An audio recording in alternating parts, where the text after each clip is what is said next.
This is True Multifamily, the show where we dive in on what really happens after closing a multifamily property. We're going to expose the role of asset manager. That's the person who has the responsibility of seeing the vision, executing the plan, and managing people, budgets, and timelines, all to deliver returns for our investors. These are the real struggles, the real victories, and the real stories of asset management. Welcome back to another episode of True Multifamily. I'm your host, Justin Fraser, here today with Karyntha Walsh. Karyntha, one of our DeRosa insiders. I'm so excited to have you on the show today. Really excited. Thank you for inviting me.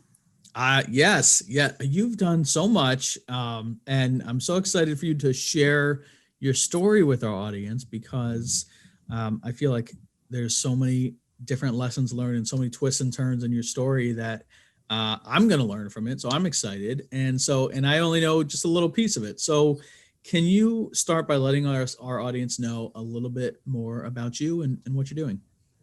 Sure.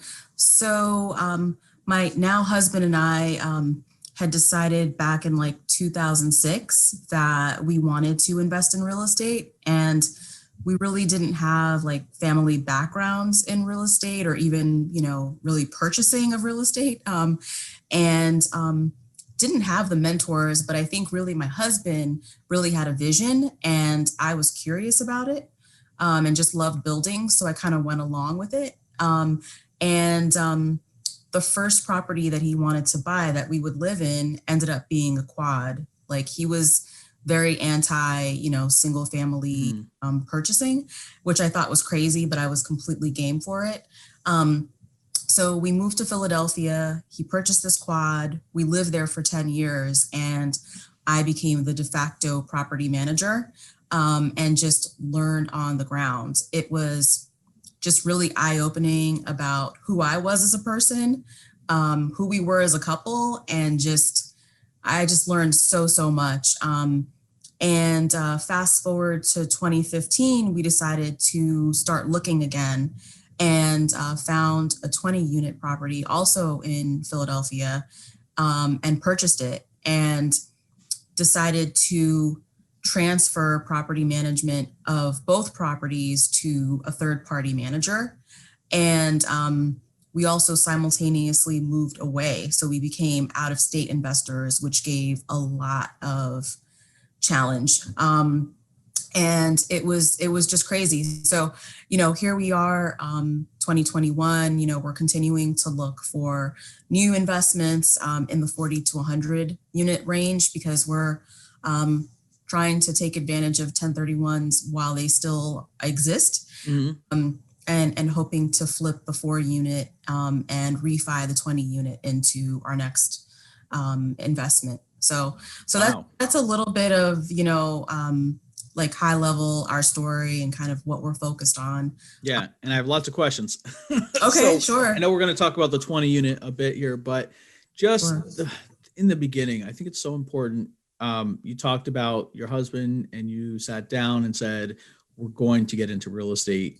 If you can remember back some of the conversations around that, you said, you thought going for a 4 unit instead of a single family was, putting yourself out there, maybe a little risky.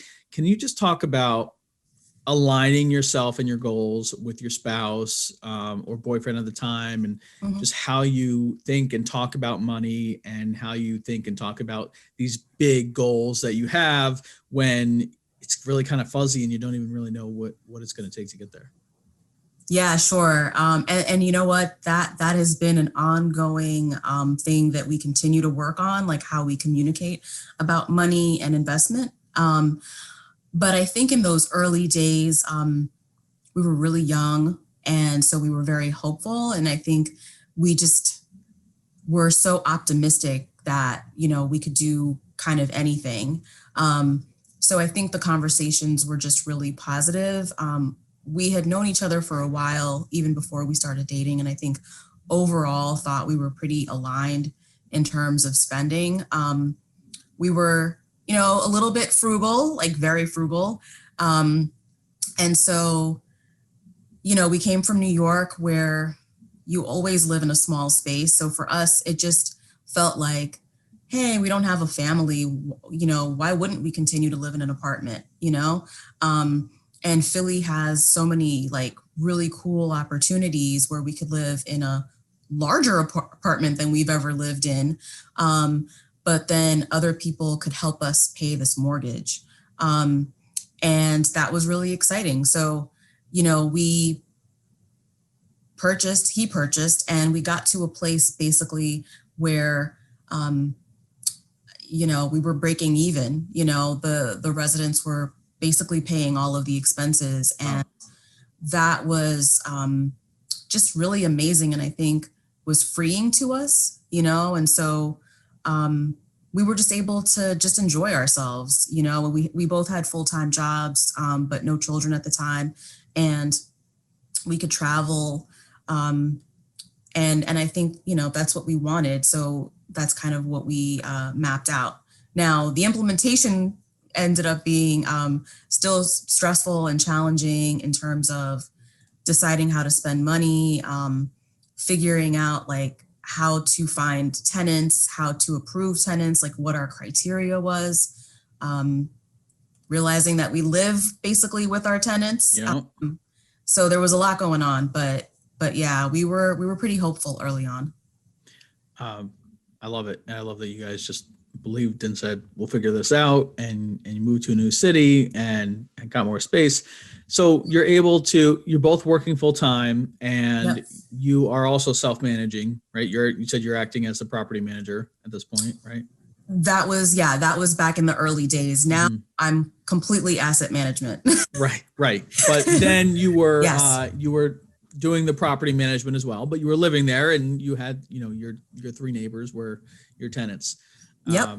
Okay. Well, I imagine that if you're working in Philly, both of you guys are working in Philly, Yes. and now your living costs are breaking even because your tenants are paying for it. So, Yep. great, right? And so you said 10 years or so went by that you just had the 4-unit and kept doing that, right?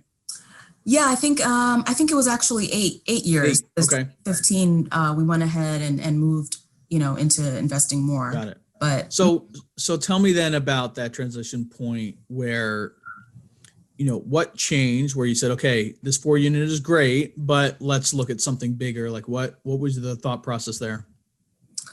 I really have to give a lot of credit to my husband. I mean, he was very visionary and just pushed. He said like, Philly is changing by the day. When we first bought our property, I think it was considered more of a D neighborhood, and then maybe it kind of changed into a higher rent, more amenity filled, cleaner, nicer neighborhood.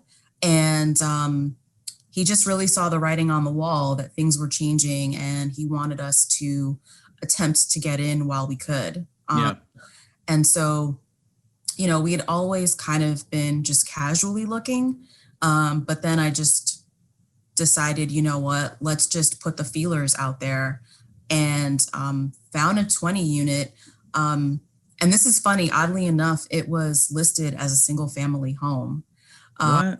And so I was just searching like random, apps and websites, and it, I don't know, like an 18,000 square foot single family home popped up, and I just said, is it really 8? Which one is wrong? It's quite a house. Yeah. And I just said, let me just like dive into it. And we had been working with a real estate agent at the time, and she hadn't found it for us. It was just hidden in the MLS, unfortunately, but fortunately for us. Fortunately, right? Sometimes you come across that. That's amazing. It was a weird quirk. And so we just jumped on it. I went and visited it and really just loved it, like loved the potential of it. But at the time we were just decided, let's just put our feelers and see what's out there. Got it. And this was in Philly as well? Mm-hmm. Okay. Got it. So great. How did you raise money? Did you bring on partners? How did you purchase that 20-unit? No, we didn't bring any partners in. We just did it ourselves. Excellent. So Congratulations. That's awesome. Yeah, thank you. I mean, I think at the time, you know, my husband was willing to partner, but funny enough, you know, didn't find people that were really interested. And we were so new, so we didn't know words like syndication and, you know, fundraising. We thought, you know, you kind of had to either have a family member, a really good friend who was rich and wanted to partner with you, or you just did it within your own means. So, yeah. I think that probably ended up working in your favor because, you know, you just thought like, we're going to do this ourselves, and that's going to certainly pay off for you in the long run. So tell me about the 20 unit. Like what was the opportunity? Rents? Did you have to put in construction? Let's set this up, because I know that we've got some stories here about managing it, but let's set the stage with the 20 unit. Sure. So, you know, the day that I visited, it looked beautiful on the exterior. From the main vestibule was just old but beautiful. You know, had like the marble like floors and the marble walls, and it looked like, hey, this could be really great. And then I stepped into kind of the main hallway for the first floor and thought, oh boy, this needs work. This needs a lot of work. And my visit kind of just got worse and worse. Like I just realized, you know, we saw a couple of units and I thought, wow, this is in really bad shape.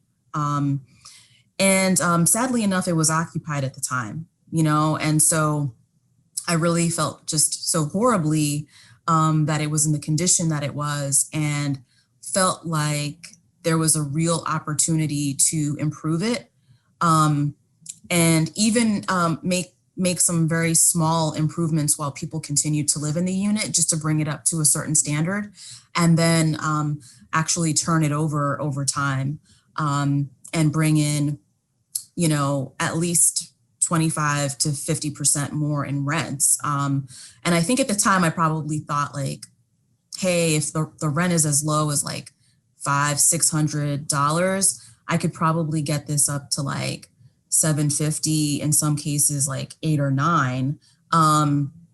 But I'll be honest, you asked me the question about opportunity. I never like wrote it down. I think we just sort of said it to ourselves, but we didn't like sketch out like the real plan. And so we had a, what do you call it? A physical needs assessment, right?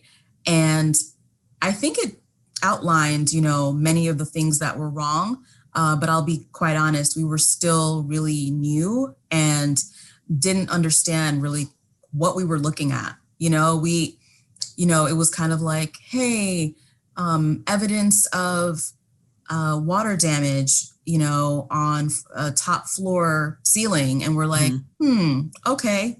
Yeah, okay, that's not, okay, we can patch that, you know? Yeah. But, you know, before we purchased, you know, aside from that physical needs assessment vendor, we did not like go get a GC or to come out and like, how much does this really cost, you know? Right. So, we thought we were being smart, but we really didn't do like full due diligence. So I think we probably thought the opportunity was greater than it really was. You know, but we were excited about it. And 19 of the 20 units were occupied at the time. Sure. And it turned out the 20th unit was actually one of the better units.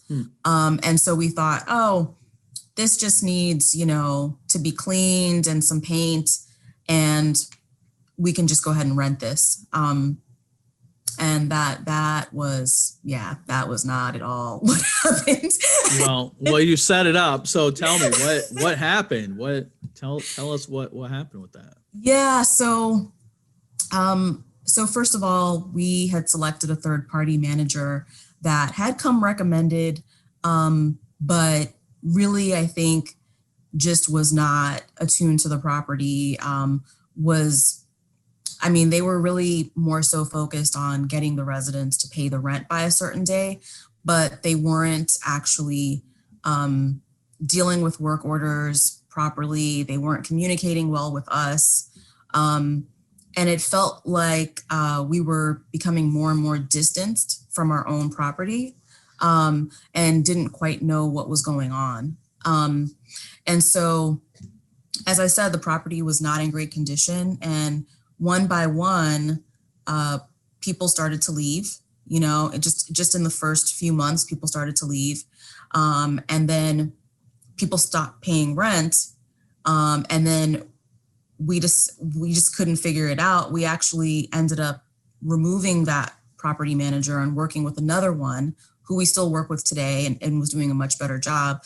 We ended up evicting quite a few residents. And, in our 8 years before, we had never evicted anyone. So that was just really tremendous thing to go through. But we ended up with, 13 vacant units. And, Wow.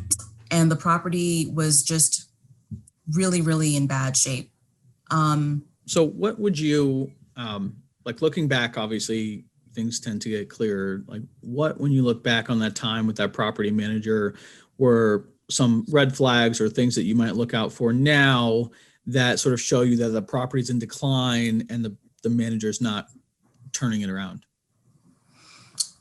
So I think, adequate and consistent reporting is needed. You need to have, in some cases, in this case, conversations probably, in this case, weekly, definitely monthly. And so the communication just wasn't there. And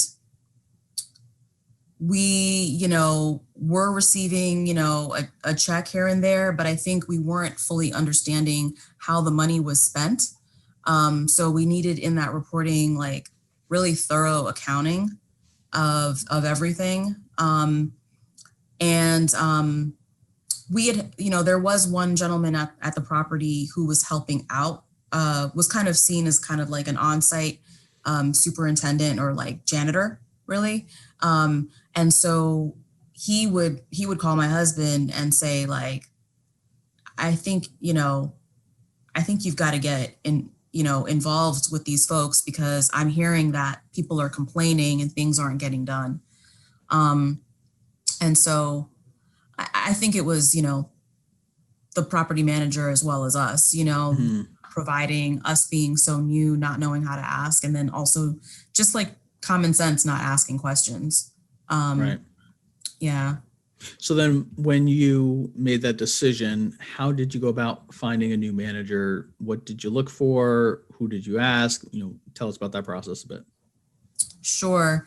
So there's a local group, Diversified Investors Group out of Pennsylvania, serving all of PA, and they're just such a great network. So I had found them, I think probably just Googling, real estate investor groups or networks, connections in Philly.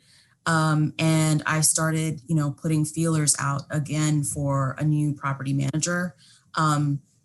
This time, I think the interview looked a lot different.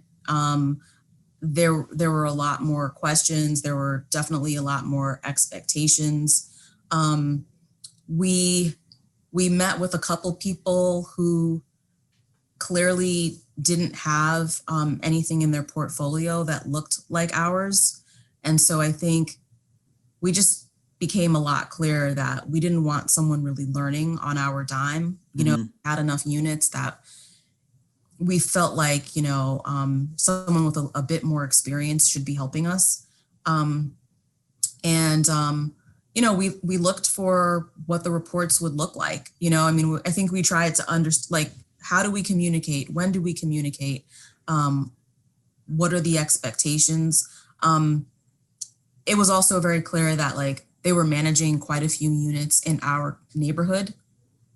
So they were well versed with the types of properties, the clientele, everything.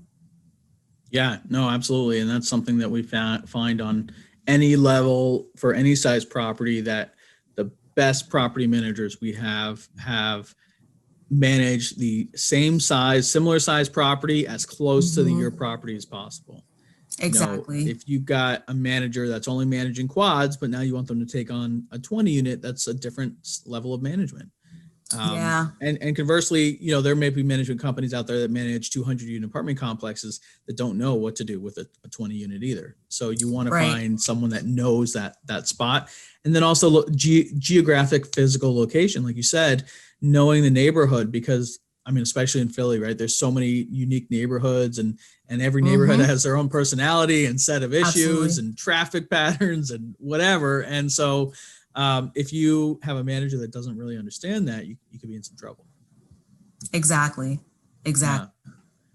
So what does your new manager do that gives you confidence? And then tell us, the result, right? You had 13 vacant units. What did they do to turn that property around? Well, I think that they were really well versed in just straightforward doing work orders, communicating with residents, collecting rent on time, and providing that like accounting reporting.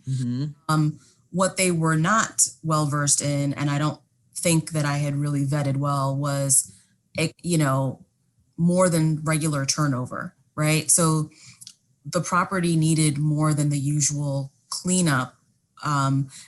As units became available, in some cases you needed to like pull out a kitchen and put a new one in.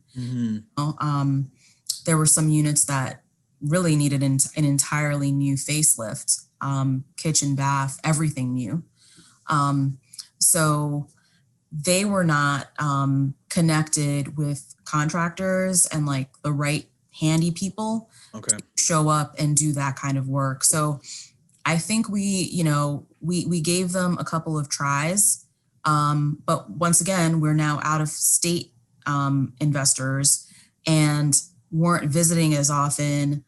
I think this was also before we were really using our smartphones, still, believe it or not. So we weren't getting like pictures and video and like saving things to Google Drive and Dropbox and, all of those systems. I think though that, I visited Philly, visited the property and realized like, this isn't working out. The people that they've hired don't have the same level, same standard that I need them to meet in terms of workmanship. They're not using the right materials. Frankly, I don't think we had specified exactly what material to use, so I've realized all the ways in which I had not communicated expectations, and then also understood that like, because this wasn't like their bread and butter, like they were really falling short. So my husband and I talked, and I literally just took it on. So what does that mean? You took it on? Well, I became the GC. All right. I love it. So I practically moved into that building. Okay. Because if you recall, I am still out of state and don't live there. But you were working, right? And I was working a full-time job. Okay. So obviously you could work remotely, I guess. Yes. So I did have that flexibility. And as long as I kept up my deliverables, who knew where I was, right? And so I was on site, wow, almost every day for 9 months. Wow. We're talking, and I'm exaggerating a little bit. Some weeks I maybe only showed up 1 or 2 days after I'd kind of gotten into a rhythm, but I was there pretty much weekly. I once again turned to my dig network. I had friends in Philly as well. Like I had a network of people in Philly that I could call upon and say, who do you know? So I started interviewing. It was kind of like I had like a 5 or 6 person minimum for like every kind of trade or thing that I was trying to get help. Yeah. I had like my plumber, my electrician, the kind of regular carpenter kind of GC fix it. I had a handy person. I did get a roofer. Wow. And So, yeah, so you still kept the management company on to handle like rents and leasing and all that, and you took over all the construction side of it. exactly. So they were keeping us just afloat with just like everyday processes. And then I got them involved if I needed to notice residents, or, you know, there was a lot of communication about what was going on site, but I basically just started turning units one after the other. Wow. What did you have construction background? What in your, you know, obviously you had the 4 unit, but, you know, I'm assuming your day job does not have to do with construction management, right? So tell me just about that process where you said, you know what, I'm going to do it myself. Like, I love that. Tell me about it. Yeah, so I mean, I do work in real estate, but more on the finance side. Okay. I'm definitely not a construction person or property management person.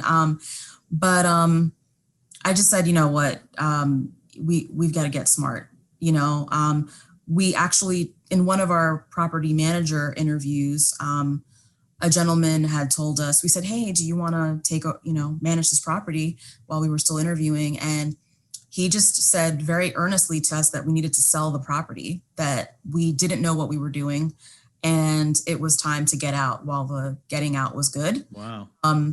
And we were pretty hurt by that. Yeah. But we looked at each other and, you know, said, is that what we're going to do? You know, can we make this work? And so I basically came up with like a pretty detailed Excel sheet of every single thing that was wrong at the property, like unit by unit. I got the quotes in. I decided like, okay, I can make this budget work. Like, and I can be flexible so that when things come up, I can maybe pull somewhere else and kind of make it happen. And my husband, who was still my boyfriend at the time, you know, kudos to him for really trusting it, because he was not working a flexible job, and he was very invested in his career. So he just didn't have the time to oversee. So, yeah. So I jumped in and I was on site making sure that people showed up. You know, I was going to Home Depots and Lowe's and picking out every single material. You ask it, you name it. I'm sure I did it. I was mopping floors and cleaning windows. It was pretty intense, but we had gotten to a place where unfortunately it needed that kind of intervention from me. And I wanted to know the property. I wanted to learn, because I wanted, believe it or not, I wanted to do it again. And so I felt like, hey, this is also my opportunity to know what I don't know, and finally, you know, not rely upon other people to tell me what it should be. I love that you're taking that from this story and, you know, your whole experience, everything you shared with us. It's like, you're not looking at it like, oh my God, like obviously you're upset that, you know, you lost occupancy, but you're like, here's the solution. I'm going to jump in, and not only, you know, yeah, this is going to upend my life, and multiple days a week, I'm going to be away from home, but this is an opportunity for me to learn. And so I love that perspective that you have, is like, I'm going to learn so that the next time, you know, things go smoother, and I know how to do this. So kudos to you. I'm really very, very impressed with that. And I don't think that many people would have the desire or will or gumption or whatever you want to call it to say, no, I'm this is what's important, and I'm going to figure it out, and I'm going to go, and I'm going to do this. And having no experience managing construction projects, I'm going to go figure this out and meet contractors and mop and do whatever I have to do. So sometimes that's what it takes, and a lot of times it is. And so thankfully, I mean, I'm grateful I didn't have to do that on my projects, and I love that you did, and you saw that you had to, and you did. I like to think I would, and most of us probably do, but you actually did it. So a little round of applause for you on that. I'm very, very impressed. What tools or systems have you developed? Is it in Excel? How do you keep track of spending and construction timeline? Share a little bit of that with us. Sure. So I just use really just good old fashioned Excel.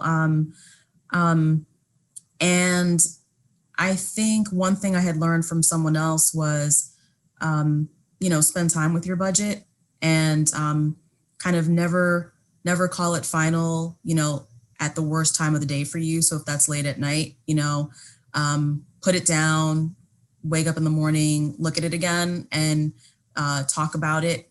Because it's really only as good as its inputs, obviously. Right? So we had a lot of conversations about the budget, right?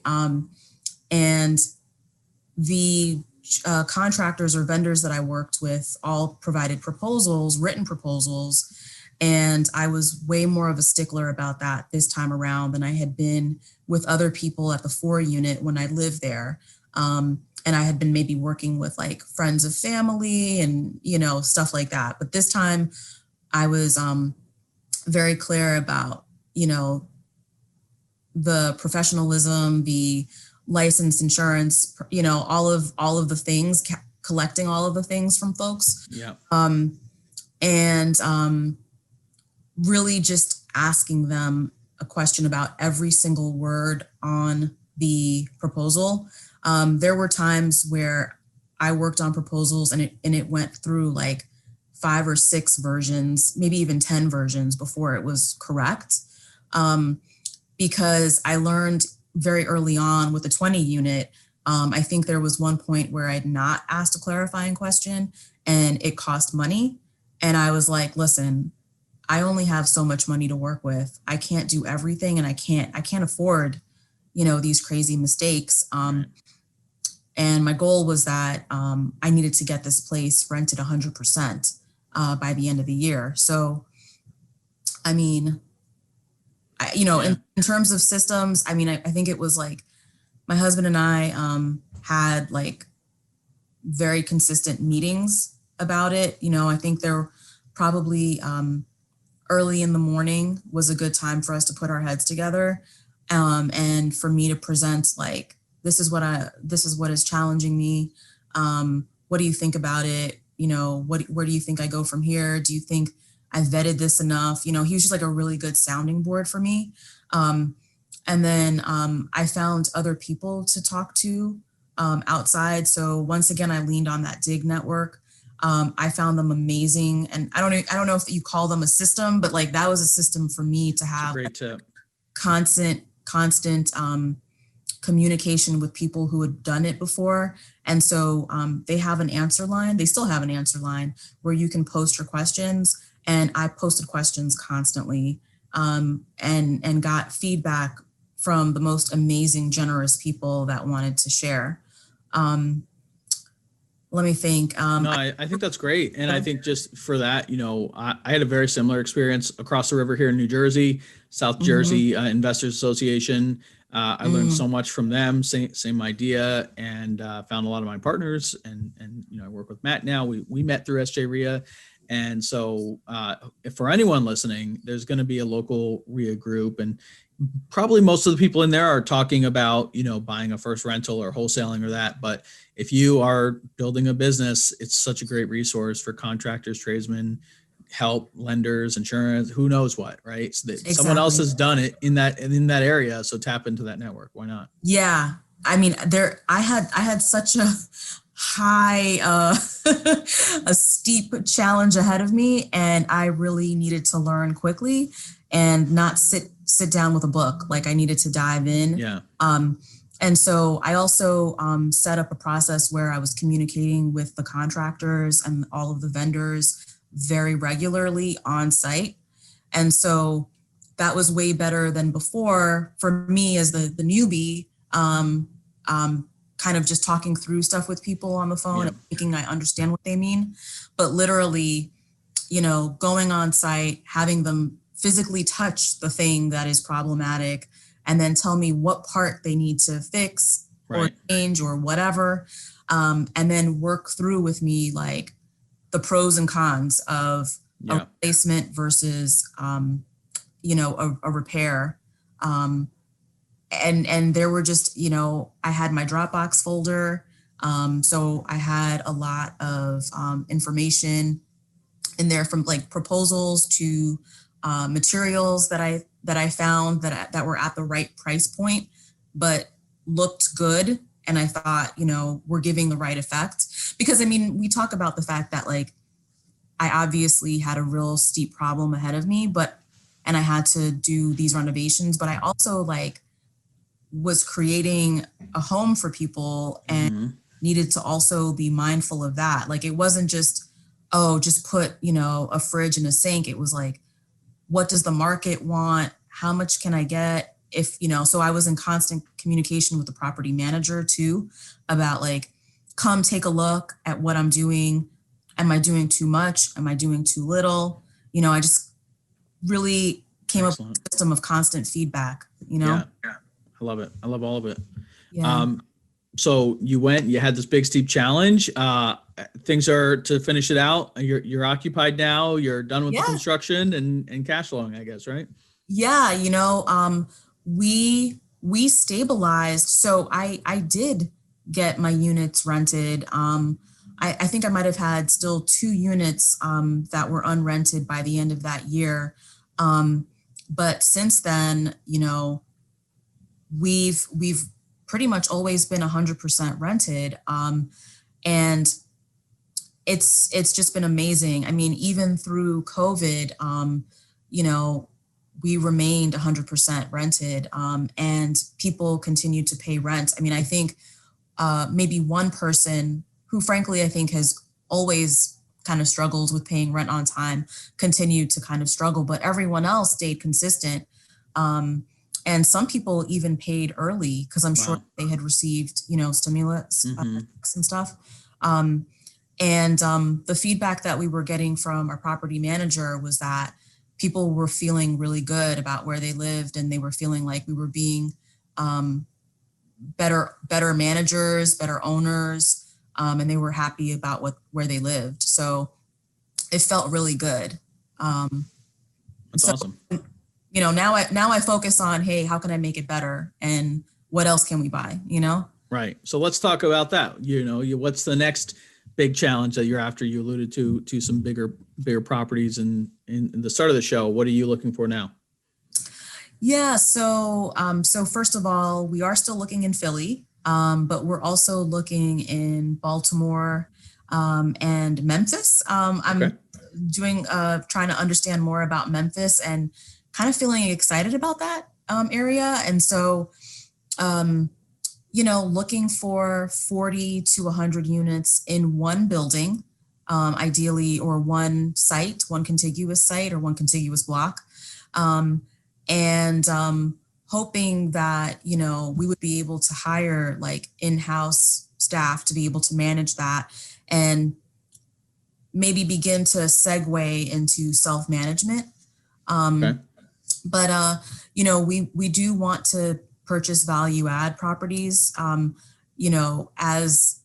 As challenging as the 20 unit was, really loved the value that we were able to bring to the property. Love the process of figuring out, how to make a property better and make it cash flow better and worth more. So I want to continue to do that. I guess following on the hard work, right? You got the education through doing it. So now you might as well keep repeating it, right? Yes. And I mean, I love the DeRosa Insiders group, and I think what I've learned from you and Matt and watching your videos is kind of having like your systems and your standards in place, and then kind of like rinse and repeat, just it work for you. So I want to just continue to pull that in. So I love it. So you said you're out of state. Is Baltimore and Memphis is where you live, or those would be out of state for you as well? Yeah, out of state as well. I live in Jersey. Okay, got it. So all of this would be out of state. Gotcha. Very cool. So that's great. How can our listeners help you? Is there any way that we can help you out? Sure. I mean, call me if you're trying to offload, for sure. Get in touch with me. I'd love to take a hold of those smaller properties that you have no interest in managing. Like I've been talking to owners who, are leveling up themselves and, want to offload what they consider, a small 40 to 100 unit property, or properties that, they just don't have the energy to focus in on, maybe need more work than they want to invest. That's kind of what I'm looking for. And if you're not selling, but you know of people that are selling, I'd love to make the connection and give them a call and see if I can make an offer. Awesome. Well, how can we get in touch with you? Sure. So you can find me on IG, I guess. My handle is my first name, Karyntha, Kary, N as in Nancy, T as in Tom, HA. I wasn't even prepared for that. So should I also give? You got a website or your company, however you want people to reach out to you? Really it's IG. I can give my email address. Instagram is fine. Email is fine too. Yep. Okay. Right. So you can also find me by emailing me directly. And it's my first name last name at Gmail. So that's Kary, N as in Nancy, T as in Tom, HA Walsh, WALSH @gmail.com. And I'm really excited to get to know you. Well, listen, Karyntha's links will all be up on our website, truemultifamily.show. So if you missed any of that or you're driving, didn't write it down, go to our website, truemultifamily.show. Her Instagram, her email will all be up there. All right, Karyntha, the final question of the podcast here. Someone comes up to you and says, Karyntha, I want to get into multifamily investing. What is your true multifamily tip for them? Really, it's education, learn about the people that are doing what you would like to do, connect with them. People want to share, people are excited to talk to you, and then, work on having the grit that it takes to keep on going when it does get challenging, which it does. And so I continue to work on this for myself personally, but I feel like continuously learning and just showing up and being really excited about it has really served me well. I love it. I absolutely agree. If you missed any of this, go back and listen. What a great episode, Karyntha. Thank you so much for coming on the show. If you guys like this show, please leave us a rating and review on iTunes, Google, wherever you're watching. Visit us at truemultifamily.show, and we will see you next time. Karyntha, thanks so much for coming on. Thanks, Justin. Take care. Thanks for listening to another episode. Check out our website at truemultifamily.show. And if you have an amazing story to tell, share it on our Facebook community, and you might just be the next guest on the show. We're also on all other social networks. Just search True Multifamily. I'm really, really proud to have this show produced by our company, On Air Brands. Check us out at onairbrands.com. We also have an incredible, unique podcasting event that we would love for you to be a part of. Check that out at podmax.co.